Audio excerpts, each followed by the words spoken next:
Like Casablanca and The Matrix, Blade Runner doesn't need a sequel.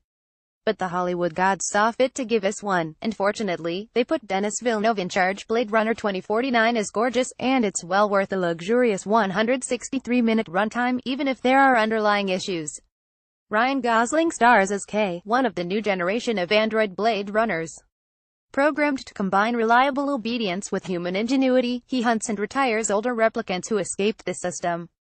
As an allegory for slavery, it's even more explicit than the original movie. Replicants like K are loathed by their human neighbors, yet the government employs him to dispose of his own kind. The economy relies on replicant labor, masterminded by scientist and business tycoon Neander Wallace Jared Leto. Leto gets surprisingly little screen time, appearing briefly to deliver self-indulgent monologues about the future of humankind. The real antagonist is actually Wallace's assistant, a replicant named Love Sylvia Hoeks.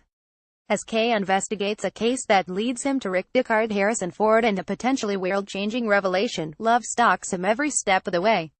Photo via Blade Runner 2049. While Gosling balances the sensitivity and violence we saw in Drive, Love is intimidatingly controlled. You can always tell she's a machine, contrasting with the human mannerisms of replicants like Kay, yet that doesn't make her a mindless robot. She's just a different kind of person.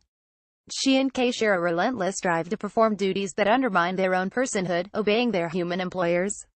In Love's case, that means an obsessive loyalty to Wallace's objectives, even though she's visibly petrified by his cruelty. He forces her to watch him brutalize a nude, newborn replicant woman, yet in the next scene, she's determined to follow his orders. This brings us to Blade Runner 2049's key problem, because while Love is interestingly complex, the film is still riddled with thoughtless sexism. Raunchy holograms and sex workers, all female, of course act as set dressing, a textbook example of objectification. Kay's holographic girlfriend Joanna de Armas is a more intentional example, but her role is mishandled. After a hard day's work, the beautiful Joy waits at home to give Kay emotional support. She projects unconditional love as a receptacle for his emotional problems, and he can conveniently switch her off when she's not needed. The film acknowledges the complicated hypocrisy of Kay loving a fake woman while struggling with his own replicant identity, but it's still a dire role for a female lead.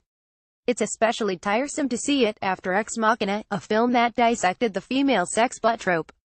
Photo via Blade Runner 2049. On a similar note, Blade Runner 2049 is yet another dystopia that explores discrimination through the eyes of white men. It may actually be whiter than the widely derided Ghost in the Shell, although 2049 will avoid such intense criticism. When a filmmaker delivers a visual masterpiece with strong performances from the lead actors, it's awkward to mention the accompanying hints of Hollywood racism. These issues feel particularly relevant in a world like Blade Runner's, because we're meant to think deeply about personhood and persecution. Kay's job is literally police brutality. He's a government-sanctioned killer who knows he'll be executed in turn if he softens. Even in the earliest scenes, you can see him hiding part of himself when speaking to his authoritarian boss Robin Wright.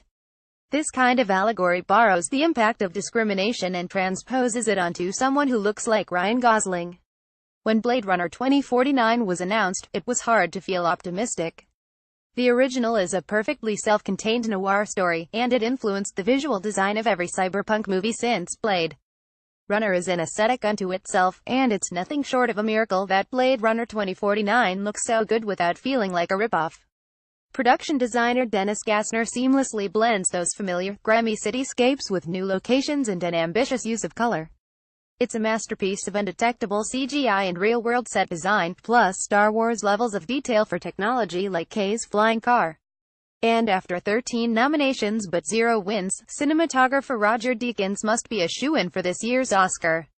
Far from being a cynical cash-in, Blade Runner 2049 pays tribute to the original while forging ahead with fresh ideas. Deckard's role enriches his backstory, pulling ahead of Harrison Ford's return in the recent Star Wars and Indiana Jones movies. So, fans will be satisfied. It's just too bad that Villeneuve and his screenwriters Hampton Fancher and Michael Green had such a blind spot for the female characters, failing to update the sexism of Ridley Scott's vision.